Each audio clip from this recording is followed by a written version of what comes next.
In just 34 seconds, $2.4 billion in FBI operations funding vanished. Senator Richard Blumenthal didn't raise his voice. He asked one simple question about protecting FBI agents. Cameras caught every micro-expression as power shifted. The Senate chamber fell silent. What did Blumenthal reveal that made the most controversial FBI director lose everything? At exactly 2:17 p.m. on March 15, 2025, Senator Richard Blumenthal walked into the Hart Senate office building. Like a prosecutor who had studied every loophole, the Connecticut senator's 47 years of experience would collide with the most polarizing FBI director in modern history. Kash Patel sat across the mahogany table, dark eyes scanning the room with deadly intensity. The 45-year-old FBI director wore his signature dark suit, American flag pin gleaming.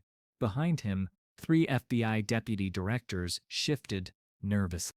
The hearing room buzzed with tension.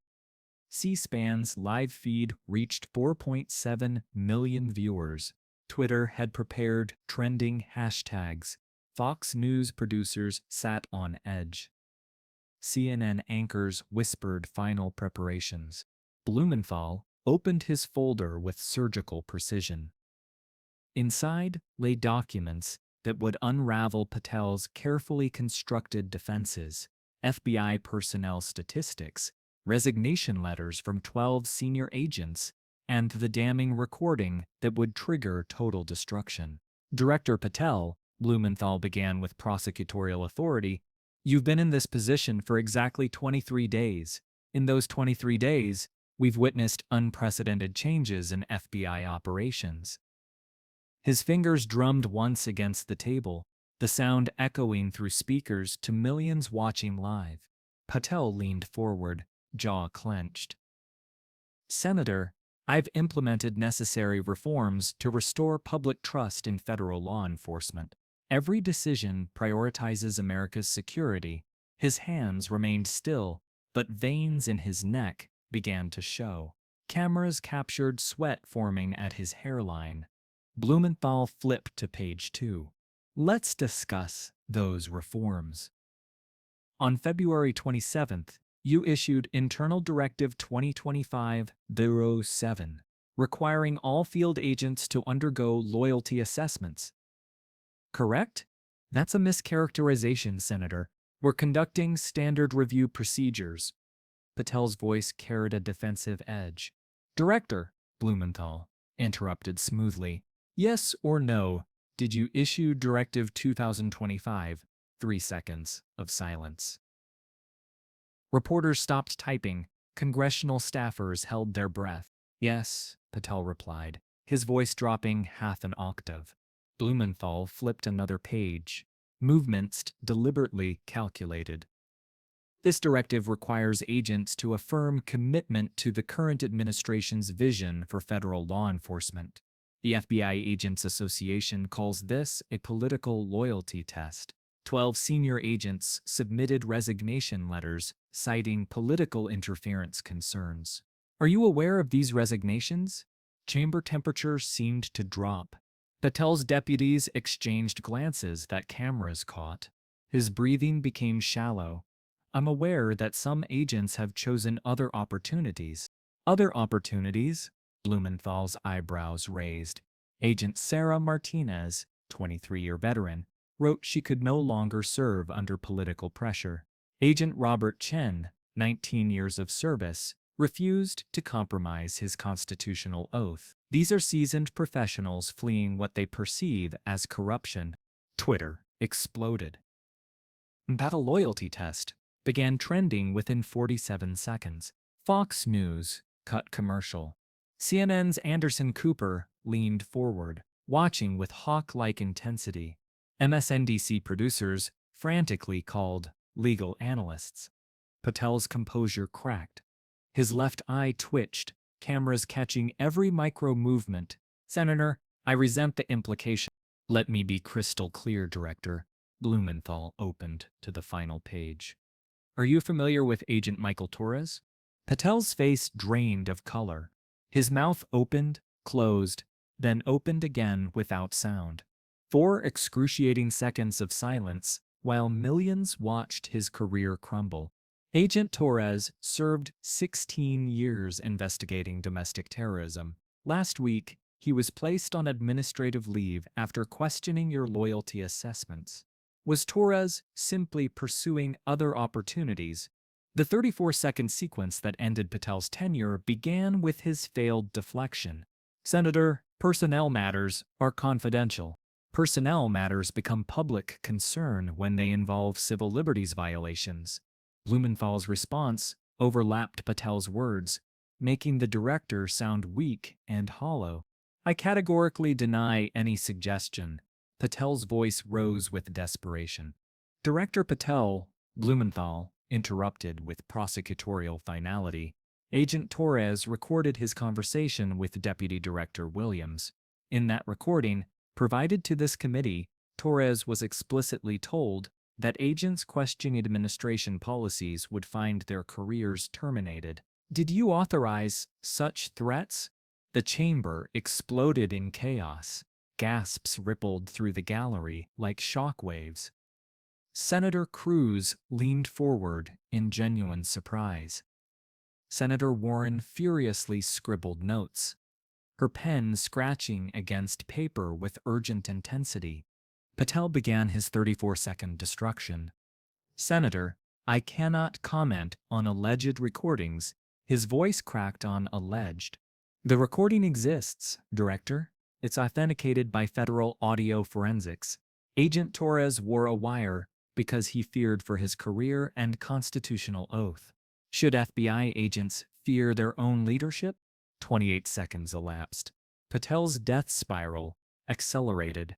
That's absolutely false. His voice broke completely on false. False? Blumenthal's tone carried chess match victory. Then you'll testify under oath that no FBI agent has been threatened, demoted, or pressured based on political views during your tenure? 32 seconds. Patel's silence filled the chamber. His mouth moved without sound. Sweat beaded didibly, despite cool temperature. His hands trembled, reaching for water. 34 seconds elapsed. The most devastating silence in FBI history. Director Patel, Blumenthal said, with judicial finality, your silence speaks louder than any answer you could ever provide. The moment Blumenthal's words hit the air, the political earthquake began. Within 6 minutes, FBI field offices received calls from agents demanding emergency meetings.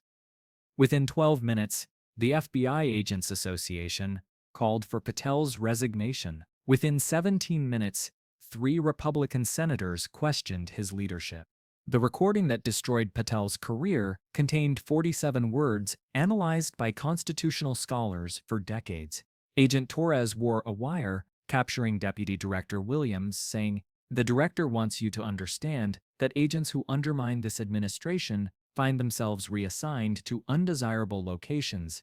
Some find themselves without careers. Choose wisely." Those 47 words violated every principle of federal law enforcement independence that had protected American democracy since J. Edgar Hoover's death in 19. They represented political interference so blatant that even Patel's strongest supporters could not defend them. The immediate aftermath unfolded like political demolition. At 2:51 p.m., White House Press Secretary Sarah Sanders received an urgent call. At 3:07 p.m., Trump's advisors convened emergency meetings. At 3:23 p.m., Attorney General DeSantis was summoned for crisis consultation. The media response was devastating. CNN's Jeffrey Toobin called it the most damaging testimony since Watergate.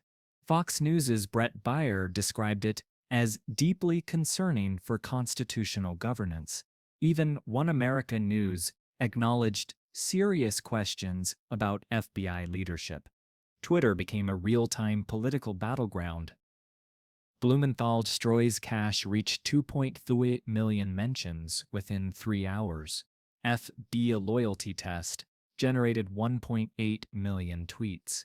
Conservative commentator Ben Shapiro tweeted, When you lose the constitutional argument this badly, you've lost, liberal strategist David Axelrod posted. This is why Senate oversight matters. The immediate political casualties extended far beyond Patel himself. Deputy Director Williams, whose recorded conversation had triggered the crisis, submitted his resignation at 4:45 p.m. that same day. Assistant Director Catherine Chen, who had overseen the loyalty assessment program, was placed on administrative leave pending a full investigation.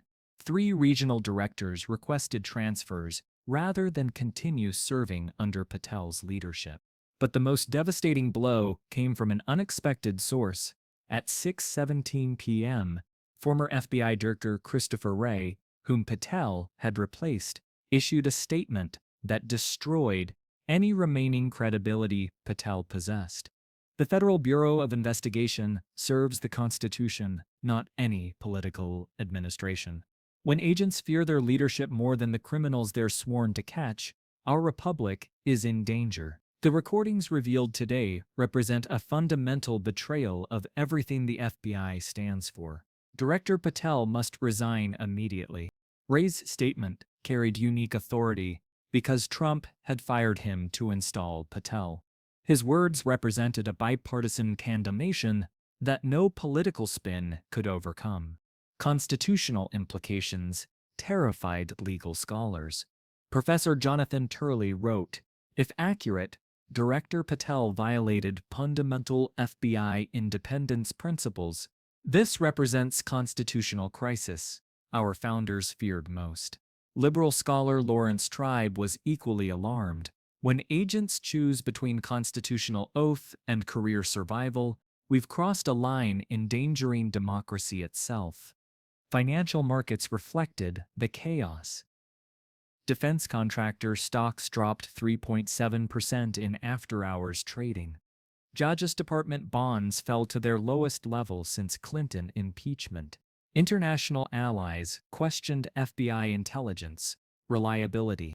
Foreign intelligence services watched with fascination and concern. British intelligence described it as potentially catastrophic for intelligence sharing. Russian media celebrated American law enforcement collapse. Chinese television called it systematic breakdown of American integrity. Agent Michael Torres agreed to a live CNN interview. Speaking with his voice electronically altered, Torres provided devastating details. Agents were required to attend vision alignment workshops. We signed documents affirming commitment to administration policies. Agents who questioned constitutional boundaries were labeled vision-resistant and marked for career limitations. I've served 16 years. I never imagined I'd need to wear a wire to protect myself from my own leadership. Torres' interview generated 47 million views within 24 hours, making it the most watched CNN segment since election night. His calm, detailed testimony provided credible evidence that Patel's FBI had systematically violated the political independence that protected American democracy. Congressional response was swift and bipartisan. Senator Chuck Grassley called for immediate hearings. Senator Dianne Feinstein returned to Washington specifically to address the crisis. Even Senator Rand Paul expressed alarm about political loyalty tests. The most surprising response came from Senator Lindsey Graham, one of Trump's closest allies in Congress. During a hastily arranged press conference, Graham's statement shocked political observers. "I've defended this administration through many controversies, but I cannot defend the politicization of federal law enforcement. If these allegations are true, Director Patel must resign for the good of the Bureau and the country." Graham's statement represented a political earthquake. As one of Trump's most loyal supporters, his public break with Patel signaled that even the president's closest allies recognized the constitutional crisis unfolding within the FBI. International implications emerged quickly. Canadian Prime Minister Trudeau suspended joint law enforcement initiatives. Mexican President Sheinbaum postponed border security meetings. European Union officials discussed intelligence sharing contingencies, bypassing FBI channels. Intelligence professionals warned that the crisis threatened national security operations that had taken decades to develop. Former CIA Director John Brennan, speaking on MSNBC, provided a stark assessment. When our allies question FBI reliability, it compromises every counterterrorism operation, every cybersecurity initiative, and every international investigation we conduct. Director Patel's actions have damaged American national security in ways that will take years to repair. The crisis peaked when 3 federal judges issued an unprecedented joint statement questioning whether FBI evidence could be trusted while Patel remained director. Judge Sarah Williams wrote, "When federal law enforcement operates under political pressure, every case becomes suspect. Justice system integrity depends on FBI independence." As evening approached on March 15, 2025, Kash Patel faced an impossible political crisis. His 23-day tenure had been defined by constitutional violations so severe that even his strongest supporters questioned his leadership. The 34 seconds triggered a cascade of revelations threatening the entire FBI senior leadership. The ultimate irony wasn't lost on observers. Patel, who built his career investigating alleged FBI corruption, now faced corruption allegations that made his previous targets seem minor. The man who promised to restore FBI credibility presided over the most damaging credibility crisis in bureau history. As midnight approached, Washington prepared for a reckoning that would define American law enforcement for generations. The only question was whether Patel would resign voluntarily or force a constitutional crisis that could shatter public trust forever. The 34 seconds had ended. The consequences would last far longer. Sometimes the strongest weapon isn't a badge or a subpoena. It's truth, revealed at precisely the right might. What happens when a leader who built power on loyalty discovers that loyalty cannot survive transparency? If federal law enforcement cannot operate independently of political pressure, can American democracy survive at all? If this story revealed the fragile nature of democratic institutions, don't just watch, like, share, and subscribe to our channel, where political truth meets constitutional accountability. Hit the bell notification because the next investigation might determine the future of American justice. What would you do if you discovered your own government was testing your loyalty? Drop a comment below. This dramatized story is inspired by real events and public figures. All dialogue and incidents are fictionalized for commentary and educational purposes. This is not intended to defame, but to explore themes of power, truth, and accountability in American democracy.